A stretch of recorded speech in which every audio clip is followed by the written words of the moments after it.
গতকাল সন্ধেবেলা আমার ছোটো মেয়ে পুপুকে নিয়ে একটু বেরিয়েছিলাম বাজারে। তো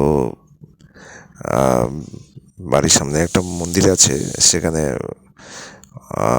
প্রণাম করছে ওকে। মোটামুটি বাইরে বের করলে, মন্দির দেখলে ওখানে আগে দাঁড়িয়ে নমস্কার করবে যতক্ষণ খুশি।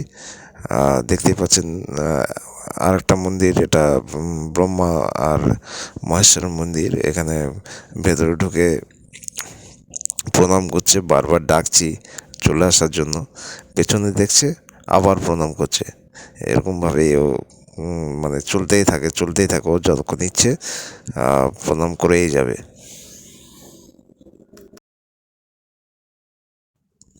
মন্দির থেকে ডেকে বার করা হলো। ডেকে তারপর বললাম, চলো এখানে সরস্বতী ঠাকুর উঠেছে বাজারে, আমরা দেখি। অবশ্য ঠাকুর কিনিনি, কারণ আমাদের বাড়িতে পুজো করি না সরস্বতী পুজো। তো বাজারে যে ঠাকুরগুলো আছে ওগুলো দেখছিলাম ওকে নিয়ে। ও বেশ আনন্দ পাচ্ছিল দেখে। দেখুন, ও ঠাকুর দেখেই যাচ্ছে, এই ঠাকুরটা নেব সেই ঠাকুরটা নেব এই করেই যাচ্ছে। তা আমি বললাম, না আমাদের বাড়িতে তো পুজো হয় না, তা তুমি ঠাকুর দেখো, কিন্তু আমরা তো বাড়ি নিয়ে যেতে পারবো না ঠাকুর। হ্যাঁ, আমরা পরে পুজো করব, তুমি এখন দেখো।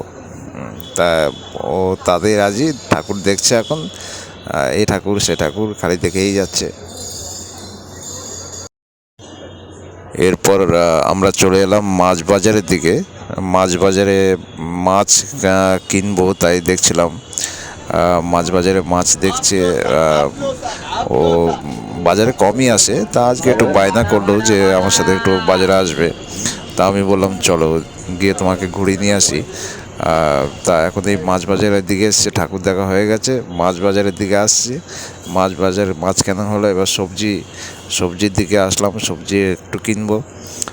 ওকে নিয়ে তো এত ভিড়ের মধ্যে, বাজারে এত ভিড়, সরস্বতী পুজোর মার্কেট চলছে তো, তাই বেশিক্ষণ মানে কোথাও দাঁড়াতেও পারছি না।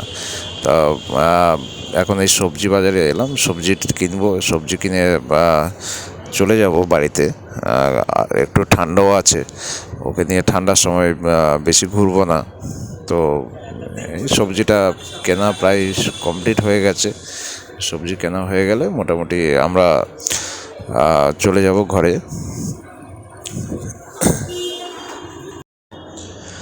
বাজারে সবজি প্রচুর, সবজি যেরকম প্রচুর, দামও সেরকম অনেক। মানে এই সরস্বতী পুজোর জন্য কি সেরকম হচ্ছে না কেন বুঝতে পারছি না। সবজির দাম আগুন হয়ে আছে। আপনাদের ওইদিকে সবজির দাম কীরকম জানাবেন। আর ভিডিওটি দেখে যদি ভালো লাগে অবশ্যই লাইক, কমেন্ট আর একটা শেয়ার করে দেবেন। আর ভিডিওটা বেশি লম্বা করব না, আপনাদের সময় নষ্ট হবে। আমি এই ধরনের ভিডিও এই প্রথম করলাম, জানি না কেমন হয়েছে, অনেক ভুল ত্রুটি হয়তো হতে পারে। ভালো বক্তাও নই, ভালো বলতেও পারি না, তাই বলার মধ্যে যদি কোনো ভুল ত্রুটি হয়ে থাকে তাহলে দয়া করে একটু ক্ষমা করে দেবেন। চেষ্টা করব ভবিষ্যতে ভালোভাবে বলার, ভালো বক্তা হয়ে ওঠার। আর অবশ্যই ভালো ভিডিও উপহার দেবো। ধন্যবাদ সবাইকে দেখার জন্য।